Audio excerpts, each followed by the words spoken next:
मला वाटतं संबंध महाराष्ट्रामध्ये सगळ्यात अधिक निधी विकासाचा हा योगेदारांनी आणला आणि मला सांगायला असे आनंद होतोय, ज्याला म्हणतो बाप सवाई बेटा. कालच 18 तारखेला योगेदाराचा लोकमतच्या वतीनं लंडनमध्ये महाराष्ट्र रत्न म्हणून लंडनमध्ये दादाचा सन्मान झाला.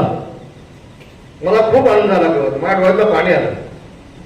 जे माझा सत्कार झाला होता राष्ट्रपतींनी केला होता, संजय प्रतिभाताई पाटील त्यांनी माझा सत्कार केला होता.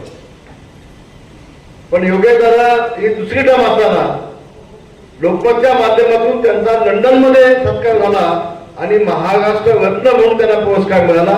मला बाप म्हणून समाधान, मला खूप समाधान वाटतं. आपला आमदार त्याचा लंडनमध्ये सन्मान होतोय, त्याला महाराष्ट्र रत्न पुरस्कार मिळतोय. अशा वेळेला आपल्या सगळ्यांची जबाबदारी आहे की योगेदाराच्या पाठीशी आपण गंभीरपणे उभं राहायला पाहिजे, की आपली सगळ्यांची जबाबदारी आहे.